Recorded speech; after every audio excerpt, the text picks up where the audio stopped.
This video demonstrates the general assembly instructions for the NordicTrack incline trainer type of fitness equipment. Before you begin, go online to my.nordictrack.com and register your equipment. If you have any questions while watching this video, see the assembly instructions in your owner's manual for greater detail. First, lay out all the parts so they are easily available during the assembly. Make sure all smaller items have not been left in the packaging material. Do not discard packaging until the machine is fully assembled. To prevent damaging the equipment, do not use power tools during this assembly process. Make sure the power cord is unplugged. Next, remove the tie securing the upright wire to the front of the base. Identify the right upright. Have a second person hold the right upright near the base. Tie the wire tie in the right upright securely around the end of the upright wire. Then, insert the upright wire into the lower end of the right upright as you pull the other end of the wire tie out of the top of the right upright. Lay the right upright near the base. Press the wire harness grommet into the square hole in the right upright. Make sure not to pinch the ground wire. Next, remove and discard the placeholder screw in the upright if it is present. Then, attach the ground wire to the right upright with a number 8 by 1/2 inch silver screw. Hold the right upright against the base. Make sure not to pinch the upright wire. Next, hold a wheel inside the base and insert a 3/8 by 1 3/4 inch screw with a 3/8 star washer through the wheel as shown. Do not fully tighten the screw yet. You will come back and tighten these screws later in the assembly. Next, insert two 3/8 by 2 1/4 inch screws with two 3/8 inch star washers. Then install a 3/8 by 1 1/4 inch screw with a 3/8 star washer into the bracket at the bottom of the right upright. Partially tighten the 3 screws into the base and do not fully tighten the screws yet. Attach the left upright in the same way. Remove and save the 4 5/16 by 3/4 inch screws from the left and right uprights. Identify the left and right base covers.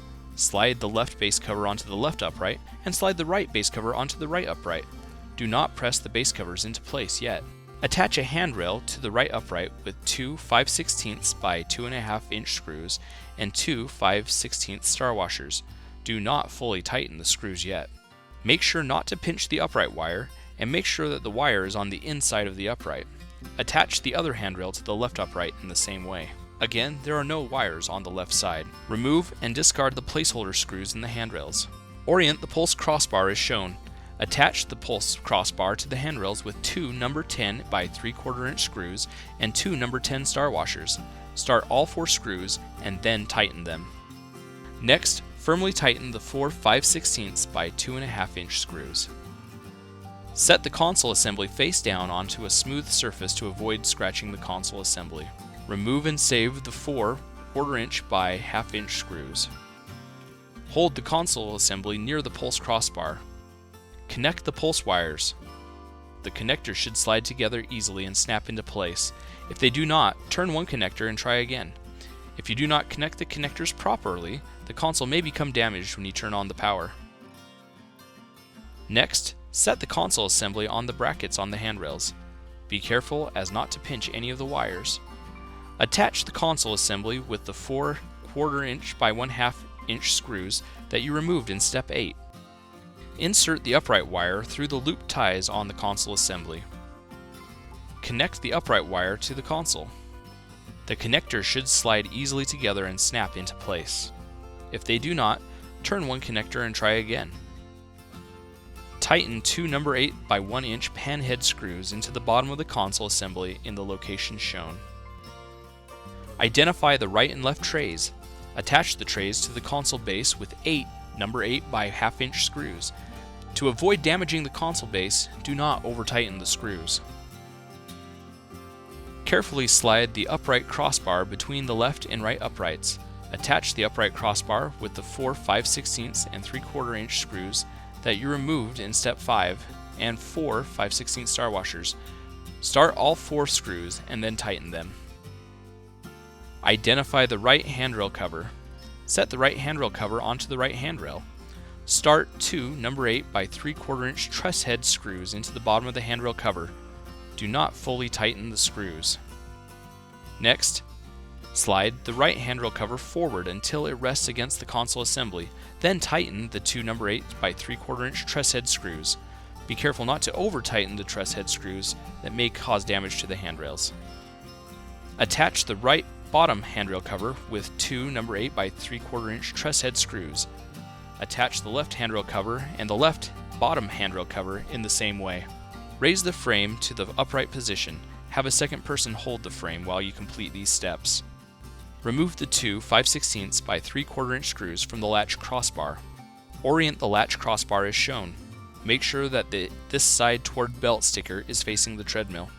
Attach the latch crossbar to the brackets on the frame with two 5/16 by 3/4 inch screws that you just removed and two 5/16 star washers. Remove the 5/16 inch nut and the 5/16 inch by 1 3/4 inch bolt from the bracket in the base. Next, orient the storage latch as shown. Attach the lower end of the storage latch to the bracket on the base with the 5/16 inch by 1 3/4 inch bolt and the 5/16 inch nut. Then, raise the storage latch to a vertical position and remove the tie. Remove the 5/16 inch nut from the 5/16 by 2 1/4 inch bolt from the bracket on the latch crossbar. Align the upper end of the storage latch with the bracket on the latch crossbar and insert the bolt through the bracket and the storage latch. This will push out a spacer from the other end. Discard this spacer. Next, tighten the 5/16 inch nut onto the bolt. Do not over-tighten the nut. The storage latch must be able to pivot. Then, lower the frame. Firmly tighten the four 3/8 inch by 2 1/4 inch screws, the two 3/8 inch by 1 3/4 inch screws, and the two 3/8 by 1 1/4 inch screws. Do not over-tighten the screws. Set the left inner base cover onto the lower end of the left upright. Then, slide the left base cover downward and press it into the left inner base cover. Next, set the right inner base cover onto the lower end of the right upright. Then, slide the right base cover downward and press it onto the right inner base cover. Slide the two tabs on the tablet holder into the slots in the console assembly. Then attach the tablet holder to the console assembly with four number 8 by 5/8 inch machine screws. Make sure that all the parts are properly tightened before you use the treadmill. If there are protective sheets of plastic on the treadmill, remove them. Place a non-slip mat beneath the treadmill to protect the floor or carpet. You can purchase one of these by calling the number on your user's manual. You may find that extra parts have been included with your machine. Keep the included hex keys or Allen wrenches in a secure place. One of them is used to adjust the walking belt, a maintenance task that you should perform regularly. You can find instructions for adjusting your walking belt in your user's manual and can watch our video, Adjusting the Walking Belt, on this website. Refer to your user's manual for additional instructions on how to move, use, and maintain your treadmill.